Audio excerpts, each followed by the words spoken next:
It is time now on the programme for Media Watch, and Emma James joins me here in the studio. Hello, Emma.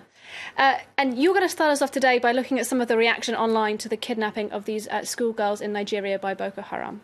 Yes, and there is a huge amount of anger out there, understandably, but not least because it's really been stoked by the lack of true and believable information coming from the authorities.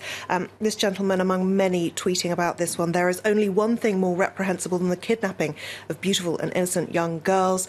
That is the shameful attempt by the Buhari administration to cover it up. Very strong words, lots of people using them. Because at best it's been a lack of clarity, and at worst it really has been a cover-up by authorities. Because we've been told that they had escaped, then we were told they were rescued.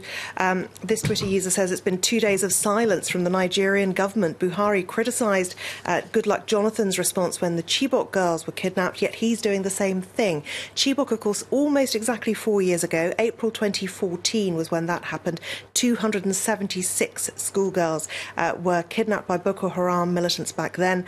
Of course, the hashtag Bring Back Our Girls was used the world over. Now, Muhammadu Buhari finally took to Twitter to confirm that, yes, there had been a kidnapping 2 days after it actually happened, saying that he shared the anguish of all the parents and guardians of the girls that remain unaccounted for. I would like to assure them that we are doing all in our power to ensure the safe return of all the girls. But a lot of people simply don't believe it. And as I said, a lot of false information and false hopes have been raised, really. Reports like this one from NPR claiming that 76 of them had been rescued by the Nigerian military turned out simply not to be true. This piece from the Daily Post, Nigeria's Daily Post, said it is still unclear how many of the girls they rescued and how many still missing. Well, we now know none were rescued, and 101, according to parents, are actually missing. Those of the list of names that have been presented to authorities.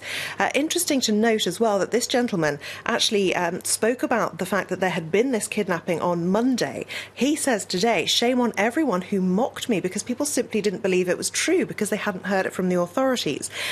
He also says, I repeat, no girls were rescued by the military yesterday. It is all a cover-up.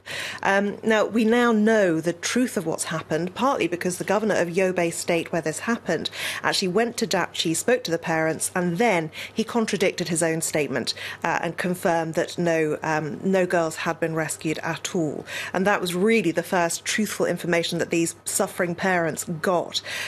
This reporter, too, talking about having spoken with those parents, saying they are devastated and very confused, as are lots of other people on the Twitter sphere, saying there is so much conflicting information out there. Can't we learn? How come the same Chibok mistakes are happening?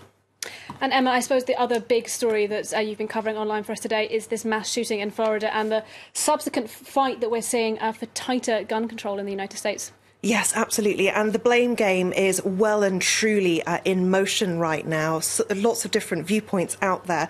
Pat Bagley in the Salt Lake Tribune has come up with this cartoon. He's got the head of the NRA turning towards school shooters and saying at the bottom there, you missed some. And of course, those people on the other side are the student protesters really leading the charge for greater gun control. However, the NRA itself has chosen to turn its attention to a different group and to blame them for what has happened. Take a look at this clip. No one on this planet benefits more from mass shootings and motivates more people to become mass shooters than our mainstream media. Sure, they love to get up in front of the camera and sell the lie that the mass shootings are all the NRA's fault and falsely claim that the NRA is a soulless organization selling guns to killers for profit. But all my years of watching these events play out have led me to one conclusion. The mainstream media love mass shootings. I'm going to say it again. The mainstream media love mass shootings. Well, I can assure Colion Noir that I, as a journalist, and every other journalist I've ever worked with, we do not love mass shootings. In fact, we hate to cover them. They are terrible stories to cover. But he goes on to say that the mainstream media has basically turned unknown sociopaths into the most famous people on the planet. Interestingly, in their video, they then go on to, over a dramatic music bed, show us a montage of all of those shooters. It really does beggar belief, frankly, that this has been put out there, and lots of people responding to it. This woman herself, a gun user, says, "Shameful. I am ashamed that I supported the NRA." All things ultimately become corrupted when money becomes the objective, which clearly is the motivating mission of the NRA. This Twitter user saying, "Perhaps rather than covering them, we should just close our eyes and pretend they aren't happening."